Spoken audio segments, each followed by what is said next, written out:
All right, now this is all good stuff.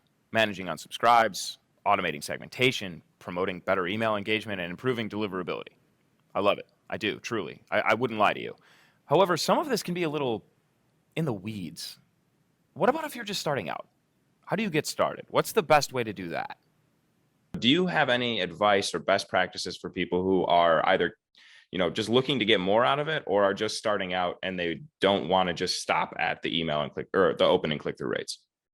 Yeah, I mean, like obviously Google Analytics is a great tool for any beginner. Like make sure that that's installed like across the board as far as your web properties, your landing pages. Gives us a wealth of data. There's all kinds of tie-ins with ActiveCampaign where we can actually tie in our emails and actually send some of that data over from ActiveCampaign and Google to help kind of make sense of it. Even if you don't know what you're looking at and doing, it's still important to kind of have that tracking in place because, one day you might actually need that data and at least you'll have some historical data to work with. So that's a big one. I think site tracking is a must. Get that installed so that you can start doing those things like we just talked about, like segmentation tagging or interest tagging based off of like where people are hitting on your website. If you have a services page and you have you have a rule or an automation that says if someone hits this page 3 times and they're super hot, or give them a score for the CRM. Like these are some valuable pieces of information that can help you be more successful in your business. So those would be kind of 2 places that would be a good place to start, like outside of like the ActiveCampaign. Another thing that I like to, as I said, like the contact trends section within ActiveCampaign, I feel gives like a wealth of data that sometimes people overlook. It could sometimes be hidden and not a lot of people even know that it exists. So take a peek in there because there's actually some really cool data to help you along the way. So there's a couple of things. I mean, obviously, whatever email service provider you're using should provide you with some deeper analytics that you can look at as far as segmentation is concerned, and then really start testing. Don't try to boil the ocean at first, and I'm going to try all these different things. And I think one of the challenges that I think marketers, or actually all of us as humans, is some people are always looking for the silver bullet. And I'm here to say that there is no silver bullet that exists. Like when people are like, well, how often should I send email? I'm like, I don't know. Like, I don't know how often you send email. I don't know what your audience looks like. What time of day should you send your email? Like, those are all those silver bullet things. They just don't exist. Right. But the data behind getting there and optimizing for different outcomes does exist. And it's much like, I'm a big baseball fan, and the way Major League Baseball has changed is they look at, they used to look at different stats than they look at today to help them understand how these players are going to perform so that they can spend less on players and make more money for the organization, and also have a chance of making it farther in the playoffs or ultimately winning a World Series. But to your question of like, where should I start? Like, try to segment on who's engaged, who's not. Like, use some basic measurements. Who's opened an email in the last month versus not opening an email in the last month. Create 2 different lists and send 2 emails to those lists and see how they perform. I think what you'll find is the ones that have engaged in the last month probably have an order of magnitude higher engagement than the ones that don't.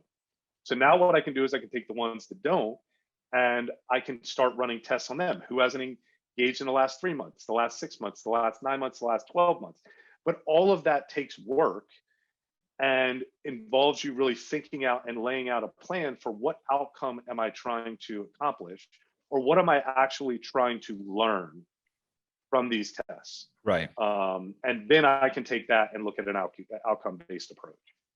If we have someone who is watching and, we talked a lot about open rates and click-through rates, maybe that's all they've been looking for, but they're looking at their data, they're looking at their campaign, their performance reporting, and they're saying, I wish I could get more out of this, but they don't really know where to start.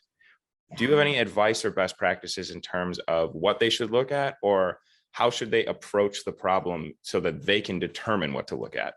I love that question. That's a fantastic question.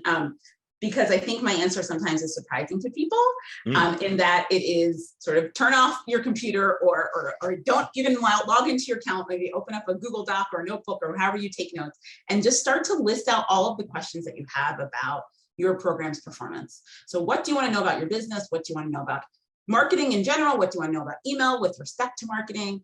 What are all of your questions? And really write them all down, because I find that sometimes it can be a little bit overwhelming. Like I'm a person that loves data, I love numbers, I love diving into my, like any sort of analytics platform and sort of diving through, but that's not the case for everyone. And even for me, who loves diving in, you can get lost sometimes. So having a roadmap, and typically that roadmap I suggest is a list of questions of what do you want to know, what's really important, prioritize that list of what do I really need to know about my business.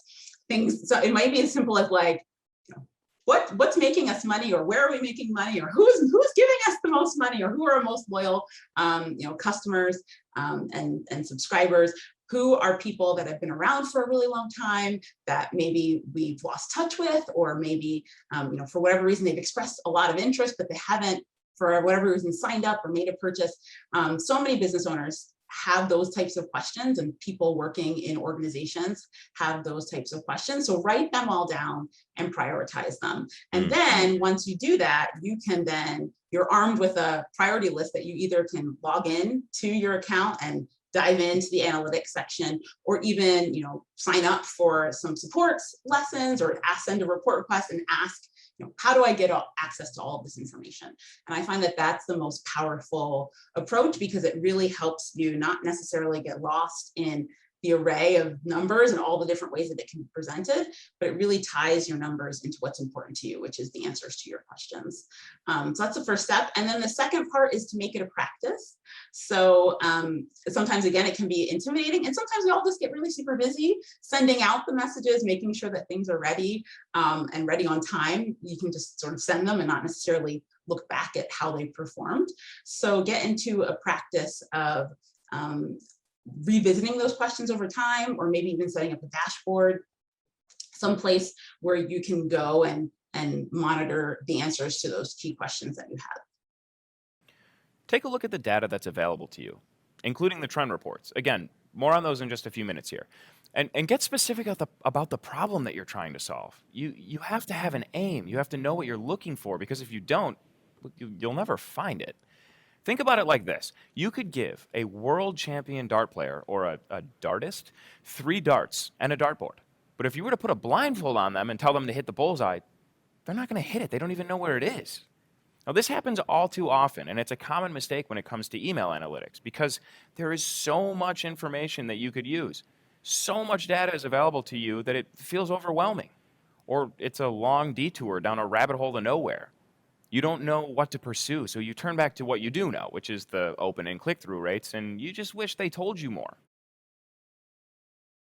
Hi, thank you for watching. If you are enjoying Growth Decoded, you can find a link in the description to sign up and join the Grow team. You'll get exclusive content and opportunities that have to do with the show. You can also hit the subscribe button for ActiveCampaign's YouTube channel somewhere down here, and you will never miss an update from us.